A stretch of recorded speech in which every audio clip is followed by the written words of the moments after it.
Welcome to another episode of the Late Bloomer Actor. Today we're having a chat with my accent coach, Sandra Bell. Sandra is one of Australia's most sought after and experienced American accent dialect coaches with over 30 years of experience in film, television, stage and voiceover work. Sandra teaches at universities, acting schools and also provides private tuition. With her hands-on method, Sandra takes each student with the utmost intention on helping them win that role with a 100% flawless accent. Specialising in a general West Coast or Hollywood mid-Atlantic USA accent, or just basically the general American accent, are also Southern and East Coast accents. Sandra is based on the Gold Coast and is available online for one-on-one private lessons as well as regular 2-day intensives that she performs around the country. In this conversation, Sandra discusses her journey to becoming an accent in Australia and the challenges of learning and teaching the American accent. She shares insights into the acting industry and the importance of understanding culture in delivering an authentic accent. Sandra also highlights the success of Australian actors in Hollywood and the importance of preparation in the acting industry. Sandra also shares her personal journey and encourages actors to follow their dreams. So sit back and enjoy this wonderful chat with Sandra. Well, good morning or good afternoon or good evening, wherever you're coming from. This is the Late Bloomer Actor, and we're here with episode 3 of season 3, and we have the wonderful Sandra Bell online today, who is my accent coach, particularly the US accents. Good morning, Sandra. How are you? Yes, good morning, David. Nice to see you and nice to hear your voice. I'm happy to be here and I'm very humbled. Thank you so much. Thank you. And you were saying that you were very excited with your daughter that you've not done a podcast before, so this is brand new for you. Absolutely. It's never too old to grow, but she was like, "You're doing a podcast? What is it going to be about? And when is it going to be on?" So I'm a bit of a dinosaur with podcasts, but apparently she just does all her cooking, her work, work around the house with her earplugs in and headphones in, and she listened to podcasts all day long.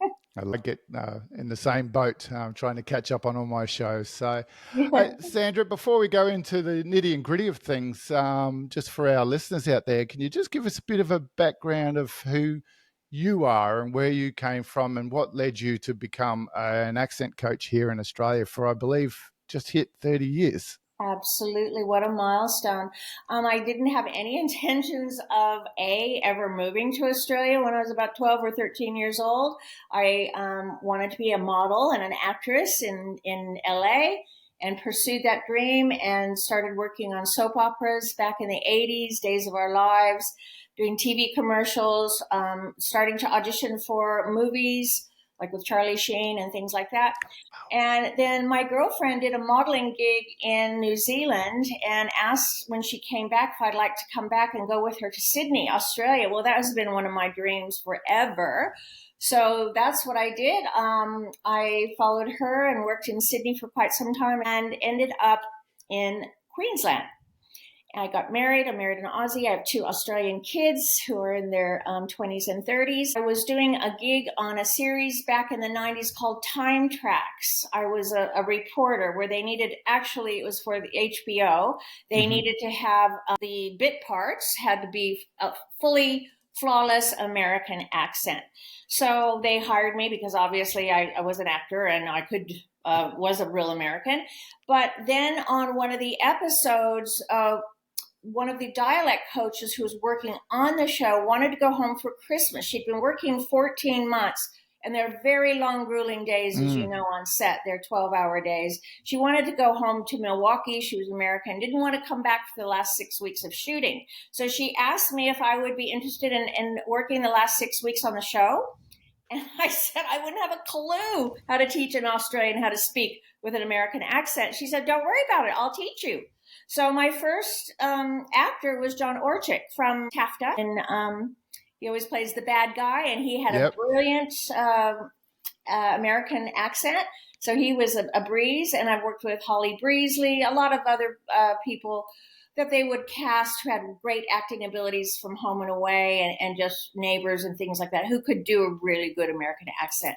Well, now what I do is I travel all over Australia teaching, not so much just correcting on set, because those people already had the job. They already got the job. Now just teaching actors how to do an American accent. People think it's easy. As you know, it's not as easy to know your lines, be in character, hit your mark, know your lighting, take direction, then throw in an American accent.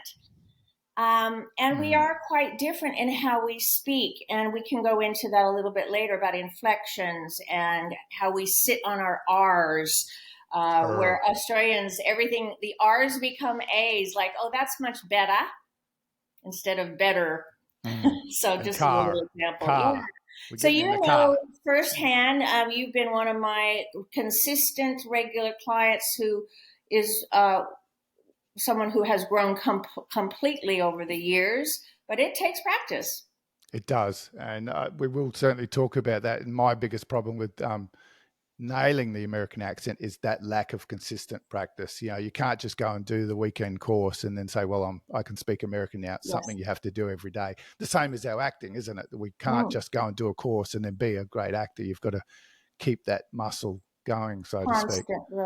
Constant growing and improving your skills, upskilling and acting. I mean, they say a lot of people who we just had the Oscars just won an Oscar. They've been working at it for 10, 15 years. They didn't just get famous overnight, just have a happy break, a lucky break. They've been working at it. Definitely. And quickly, I think we've talked about this a little bit before, but do you believe that someone can be tone deaf? Because I always say I'm tone deaf and I struggle to understand accents. So in my job, I work at an airport, so I'll have a lot of people from other countries. And if they're very, very strong accented English, I really struggle to understand them to the point that I actually don't understand them. So is that a thing if you know, and does it make it more difficult to learn an accent, which I believe I struggle to learn the American accent or Yes, any accent?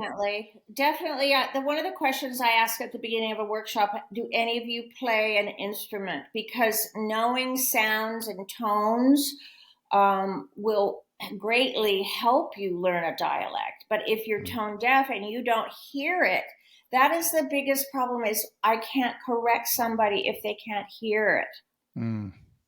Yeah, no, I think I got for my 50th birthday, I got a nice keyboard, which is still sitting right next to me here. And I've got a 3-month subscription to a piano online course. So I've got to sit down and start to learn to do that because it's another creative avenue to get that brain flowing. So hopefully that will help.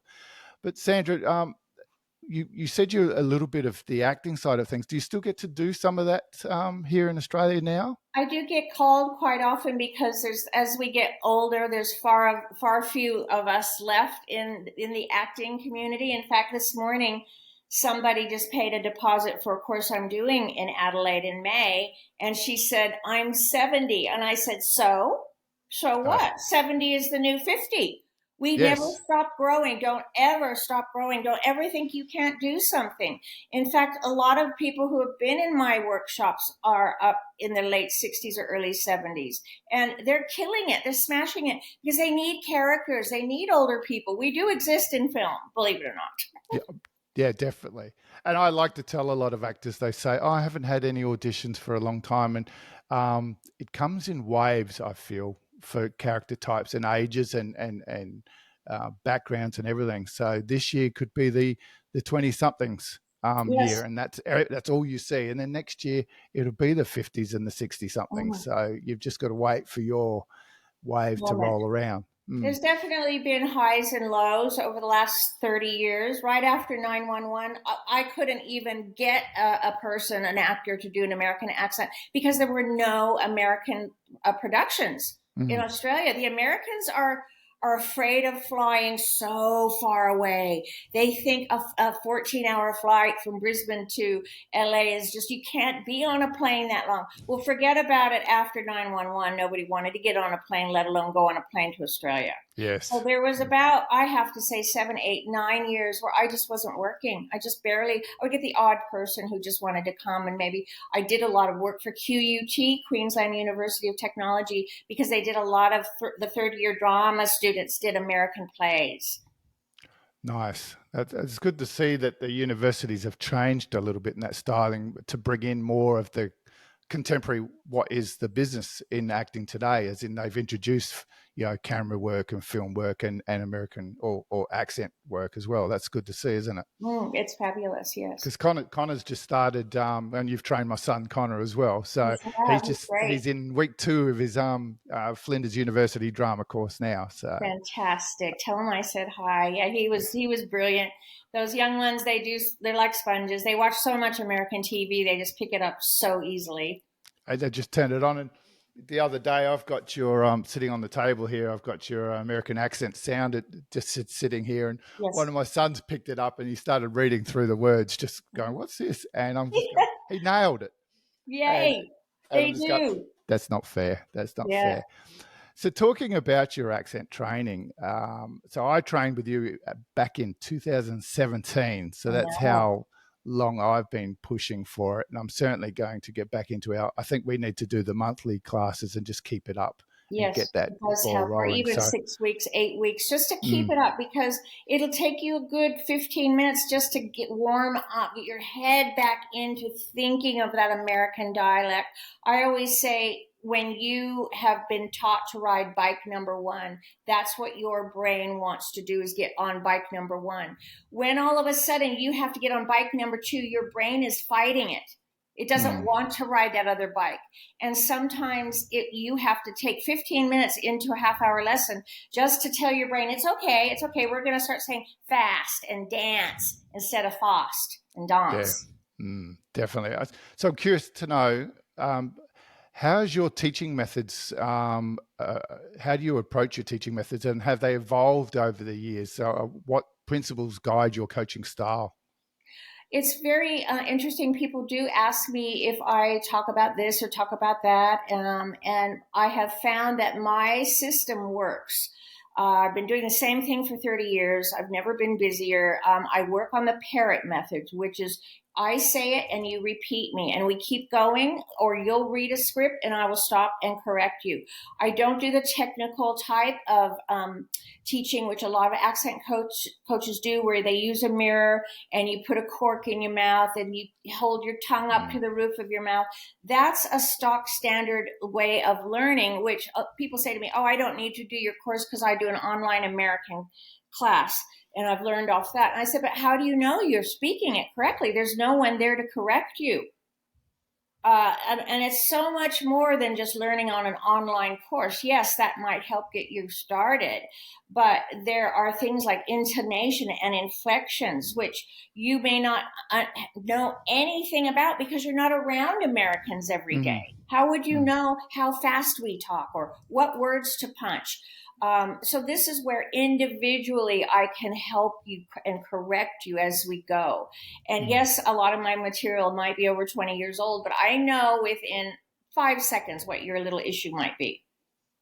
That's interesting. And everyone has their more difficult areas of learning, don't they? Where they Well, I nail can one pretty thing, much but tell you the OR sound, the AR sound, the sound, like your brain says, like on the word what, your brain wants to see, because it sees an A, wants to say what.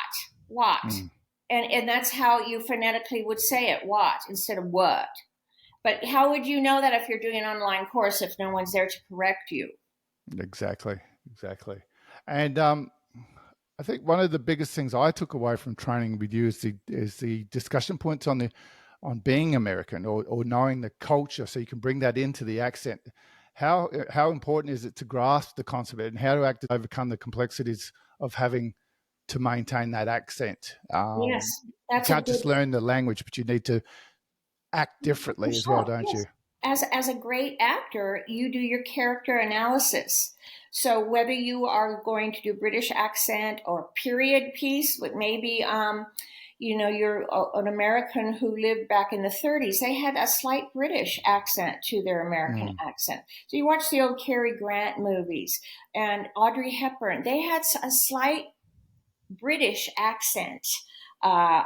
mixed with an American, and that wore off over time. So you need to know who you are, what state are you from? Because as you know, in America, we have something like 700 different dialects, and you know firsthand because you've been lately to America twice. You can tell the difference of a country that's the same size of Australia. There's 326 million people in America, and in Australia, we have 26 million. So we're shoved to stand up and look, be noticed where you come from, the British background, which is blend. Don't bring attention to yourself. Australians don't like tall poppies, where Americans are so full of themselves. So you have to learn to be that culture. And you have to study the character. What time of year is it? What era is it? What age group are you playing? How fast do you speak? Are you in Oklahoma where there's not a lot going on? Or are you in Chicago where there's lots going on and you talk really fast because you have so much to talk about? Mm. So, And yes. then staying on top of that. So, the complexity of being an actor is you're trying to remember your lines. You're trying to remember the scene to develop your character in your head. And then at the same time, you're trying to make sure you stay on point for your American accent. So do you see that when actors do their self-tapes at the end of your course? And do you instill in them methods to bring all three things together so it all works? I will definitely, when we pick a piece to do, say for your show reel, we walk through it. Then we talk about building up the energy, like in a pressure cooker. Like if you're going to get angry, it doesn't mean you just shout loud and talk fast. You can actually get very angry and be very subtle, but you just can use that subtlety to show your anger. It doesn't always have to be shouting, but you know firsthand, and I want to ask you a few questions about what was the biggest thing you noticed about Americans when you were over there? That they talk a lot. Yeah. But you're right. Yeah, they do. They talk a lot, and they've got a lot to say. But they seem to talk over each other when they're in a conversation. But it seems to work. They're still hearing the other person. I think that's a big thing there, that they're still hearing, still Yes. listening. I had a friend over we just had a champagne celebrating the sale of my home. And I was talking about, the husband was American, but he was from Tennessee, from the South. And we were talking about, we could do a speed date because I just keep going. And he goes, yeah, I know, Sandy, you do. You could talk the leg off a chair. That's just Americans. And I think that would change the way that if you can sort of gather that culture. Now, I wanted to run something past you, so I'm going to bring this up because I surprised myself. I was trying to explain to Kelly the other day that I was listening to a podcast, and the guy opens his podcast, and he's very loud and very radio announcer. Very, United States, the wrestling guy that stands in there in the middle of the cage and yells, "Welcome, ladies and gentlemen." So I tried to explain it to her by just repeating what he said. And I surprised myself. She said, "You actually sounded really American." Now, he's actually Texan, but my tone deafness. So I come out and I went, "Welcome to Podcasting 2.0, the podcast that is all about the podcast. I'm talking about the past, the current, and the present of all podcasting. That's right. This is the board meeting, and we are the boardroom that meets every week, come rain or shine." Yeah. Now, I reckon I got it a lot more stronger when I said it to Kelly because it was just off the cuff. And thanks to Podcasting 2.0, the podcast there with Adam Curry. So Adam Curry's the announcer that I'm trying to copy. So that brings a lot of the being able to throw that culture into your delivery, doesn't it? Yes, definitely could tell you were doing that very American presenting thing, and probably Australians would feel funny doing it that way. And I was going to say, one of the things, I just did a Les Shantiri course in Sydney, and he was saying that one of the things I might need to do is a bit of voice training. Right. So how do you see the need for voice training alongside of accent coaching? Is it something that goes hand in hand, or you need to do beforehand or after, or You could probably do voice training at any time. Obviously, if you're a mature or late bloomer, get it in straight away because you're making up for lost time. I work with a very good voice coach. So a lot of people think I am a voice coach. I am not a voice coach. I'm a dialect, an American accent dialect. They call me up for British accents. I can't help you there. So I had a girl who came to me who's 15, very, very talented. The accent was almost spot on, but she was shouting through the whole script. And so I suggested to her mom that she go see Diane Eden, who is an exceptional voice coach, who was for 25 years the head of drama at QUT. And she teaches how to deepen your voice if you need to, how to make it more crystal clear, how to speed it up. She can't do dialects. I don't do voice coaching. But yes, they do go hand in hand. And I now need to work with this 15-year-old girl to get her to stop yelling and shouting. But the accent's there. And that yelling and shouting, is that a stage thing, you think? Could be, could also just be adrenaline, could just be how she talks, but it sounded too monotone all the time. Okay. Well, there's no depth. It might sound loud, but there was no depth in the voice because she wasn't going in and out, ebb and flow. So when I'm talking to you just now, I'm saying, oh, well, you know, she was talking so fast and she was shouting. So there, I sped up without even knowing. So we need to work on the voice. Very important part of acting, having that richness. And one of the things they do say when you're learning an accent or delivering a character in accent is to not lose yourself.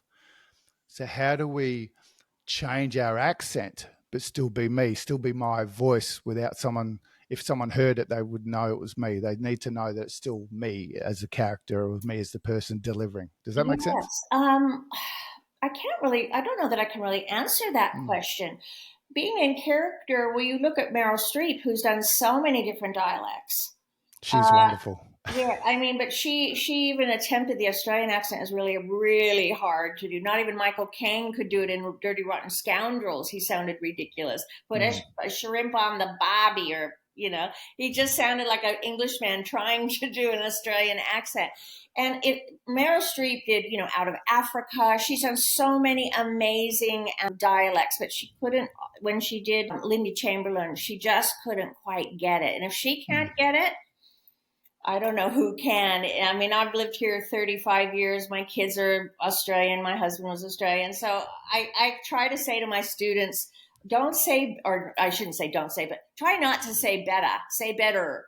And they laugh at me because I just can't even sound Australian. I love it. And we got a lot of American sports players that come over here and play, and some of them they'll nail the word, and it's completely natural, and they'll just sound it straight, and then bang, they're straight back to their American dialect or everything else. So just one word seems to resonate with their brain, I think. Yeah. It's so funny. Like, I know when I hear Americans come over here, they say Melbourne or Brisbane or Cairns, or they'll say Aussie, you Aussies, because there's two S's instead of Aussies. I was just listening to a podcast for some boys that went over to Las Vegas for the NRL that was held over there. And apparently, so they used American commentators to commentate the game, which was great. Yeah. But someone worded them up and they had the pronunciation of people's names and places down pat. So that was really clever, I felt. Very good. So they've said, this is how you say this guy's name, or it's Melbourne, not Melbourne. Yes. So it was really interesting that they've and apparently they did a great job. So they still spoke their normal, but they pronounce the names and places correctly, which was good. So, yeah, there are a lot of things that we have to take into when I teach a workshop. So many people think they can just have a lesson with me online for half an hour and then that'll be enough, and they can tell their agent they did a course with me or they did a lesson. But, you know, how many times people call me and say, my son's got an audition on Sunday and this is Thursday night. Can you work Friday night? Or, you know, they don't think that maybe I have weekend workshops in another state, or, you know, I can just work Friday night.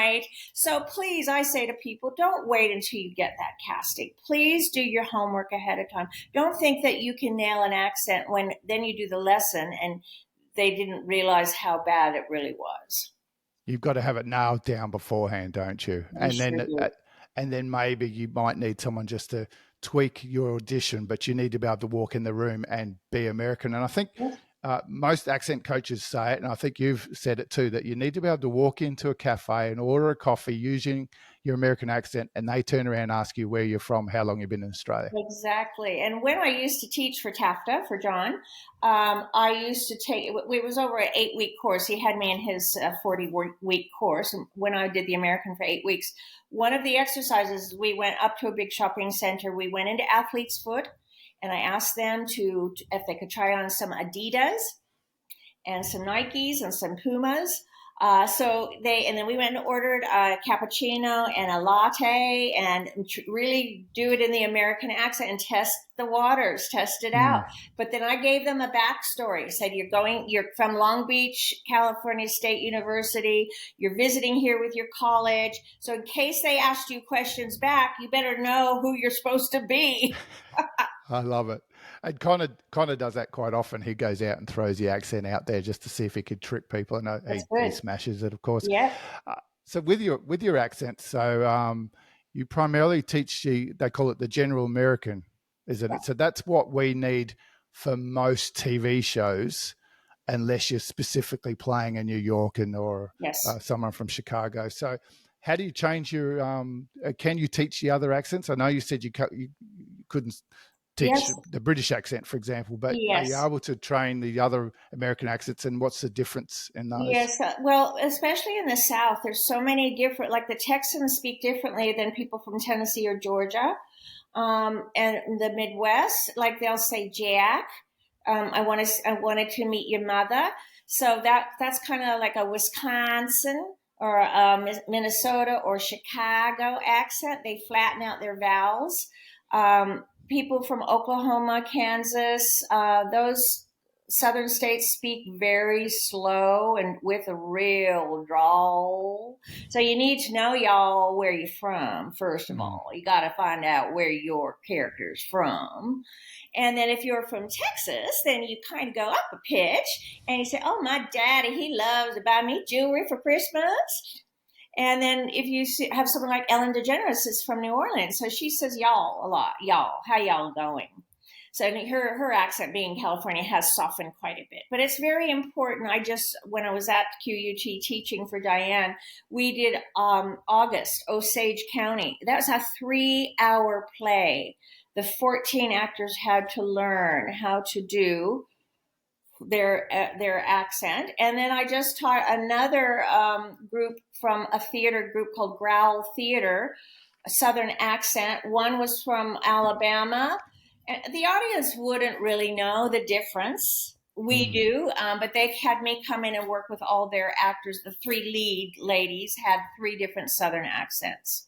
Wow. So do you think that I can do that? And of course, New York, no problem, is different than New Jersey. And parts of New York, even parts of New York, you have the Italians. Hey, what are you doing? Hey, I'm talking to you. You know what I'm saying? You got to have that kind of real rough Bronx, Brooklyn accent. And does it, do you encourage that we should know our general American accent down pat?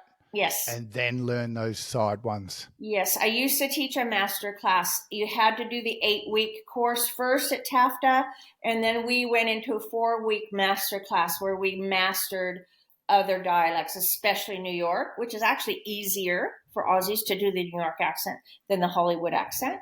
And then we touched on some Southern accents. So that actor was really well-rounded and able to do all the accents.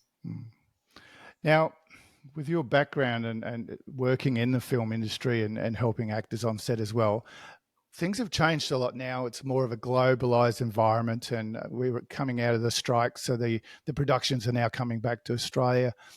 How important do you think it is for Australian actors to nail down their American accent, but also could we go to America without an accent and try to get into acting as an Australian, so to speak?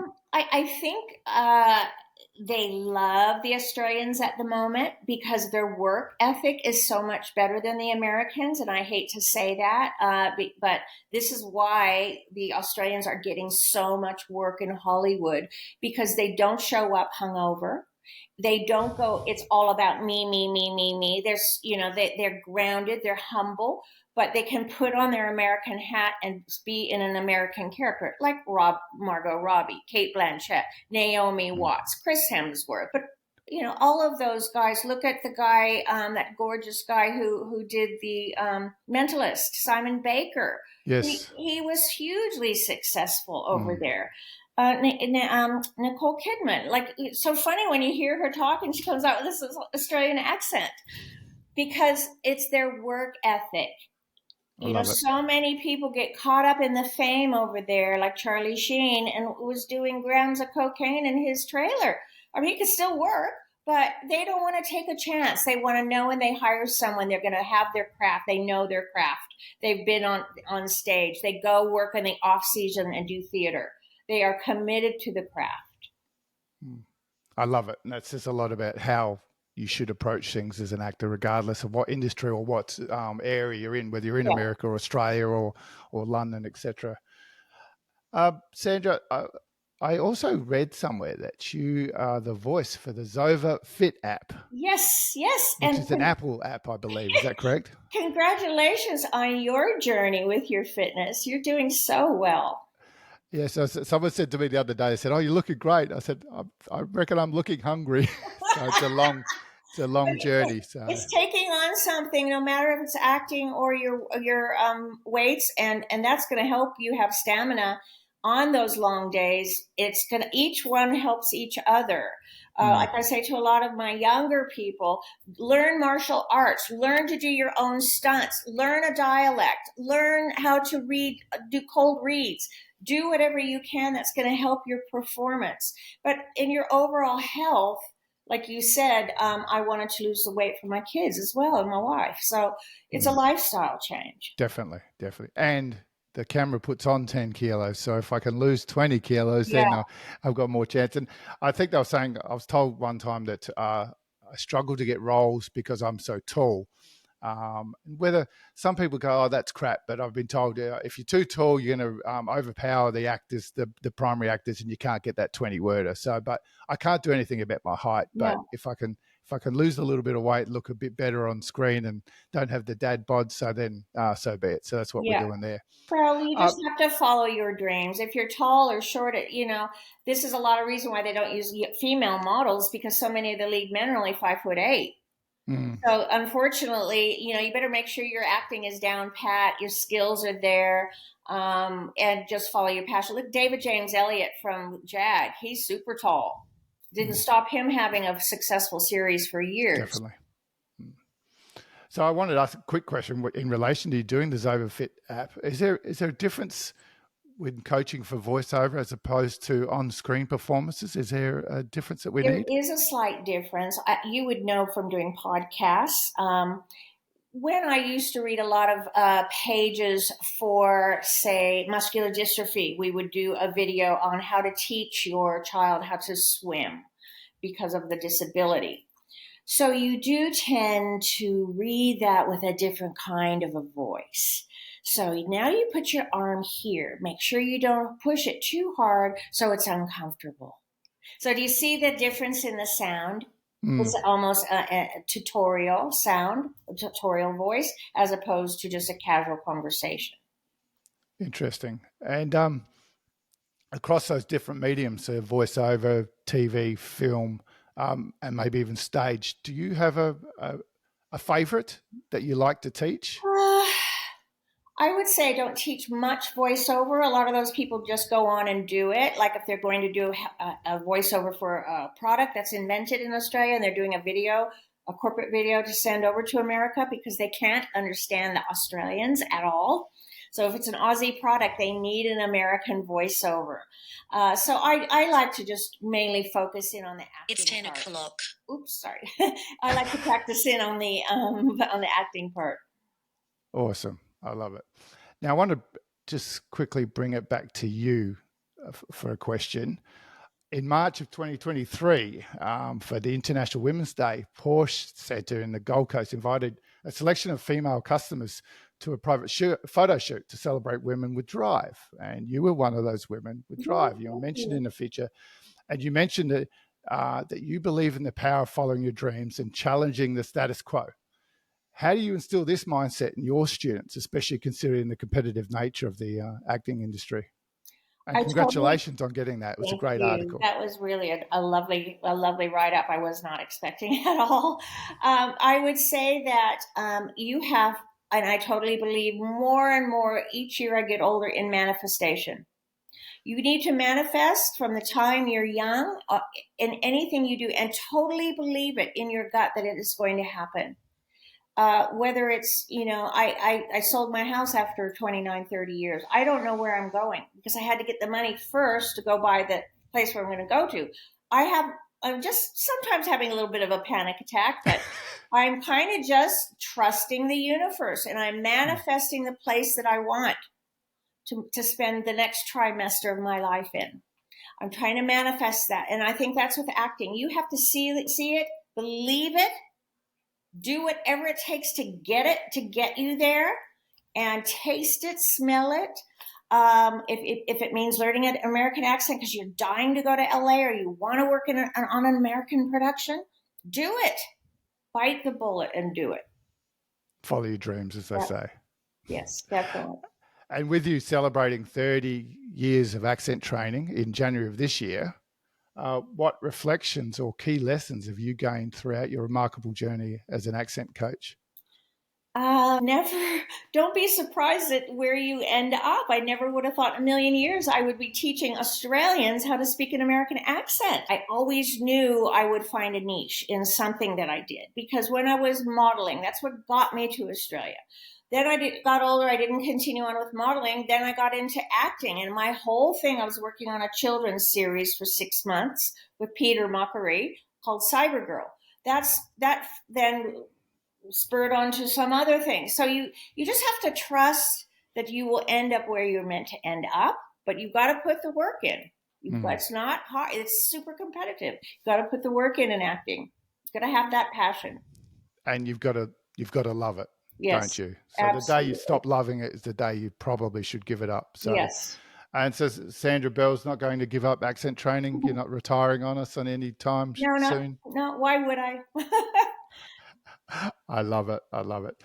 So Sandra, just to wind up, it's been a wonderful discussion. It's been great to have you on here. And I just wanted to reach out to everyone that listens to my podcast that there's so many aspects of acting that we need to learn and do. And unfortunately, it means classes, regular classes, and accent training is one of them. So where can people find you? You said you travel around Australia, so you're obviously available in person and online. So what's the best way for people to reach out to Sandra and find out? If you could just go to the Facebook page, my business page is Sandra Bell, American Dialect and Accent Coach. Believe it or not, I've never set up a website. I've never had to. But I am also available. You can Google me. I will give you my email address, my phone number you've got if somebody would like to have it. But definitely attend a 2-day workshop. That's 12 hours of intensive training. And don't be afraid. I know being a little bit of fear helps you to grow. Growing is, if you're not growing, you're going backwards. You need to have a reason to get up in the morning. You need to have a purpose, and you need to have something to love or someone to love, whether it's your dog, your cat, your acting, whatever it might be. Those are only 3 things you need in life to be happy. So if it means sacrificing a weekend to learn this, you will come out completely different than when you stepped in on that Saturday morning, and you're going to make friends, and you're going to improve yourself, improve your skills, know where you need to work. If you need to do more online classes afterwards, if you're not happy with where you're at, but I can guarantee you, I have not had maybe one in all the years I've been teaching, a woman who was so frustrated because she just couldn't get it, and she walked out and she was in tears. She was frustrated at herself. Yeah, and I understand that because you've worked with me both twice now in person and then online, and I get that frustration because it's just so much. I don't want to say so much work, but it is a lot of work, and some people get it easier, and like me, it's really, really hard, and I need to find a regime of waking up in the morning, and even if it's throwing a couple of words out and practicing and keeping that up. So I think there's something in that for everyone, is that you've just got to make sure that you're doing it. Is that correct? Yes, that's correct. And the other thing I'd like to reiterate is I try to keep the environment safe. So you don't feel scared. You don't feel embarrassed. I mean, it's hard to just go into a weekend workshop with people you don't even know, and you don't want to look stupid, or you don't want to feel, inadequate. Someone's so much better. There's always going to be someone younger, skinnier, better, smarter. So just Always. get in there and improve yourself, and don't be afraid. Thank you very much. Well, thank you, Sandra. This has been wonderful to have you on the podcast, and you're first. So I've Yes. had Well, a thank couple of you. firsts. And you were mentioning before that you've worked with John Orsick, both on set and working through TAFTA as a accent coach. So I had him on in January. So that was this is what I like, our little connections that come through, the 6 degrees of separation. It's wonderful. Absolutely. And thank you so much for making it seem so easy. 40 minutes went just like that. And we got the tech working, so you're switched on with that. So Okay, we did. thank you very much. It's been Great. wonderful chatting to you, Thank Sandra. you so much. And please pass on my details if you need to. Will do. I'll put them in the show notes, everyone, so you can find Sandra and find out what courses she's running around the country, see her in person for a weekend or see her online. So Perfect. thank you very much. Great. Have a wonderful day, David. Thank you. Bye.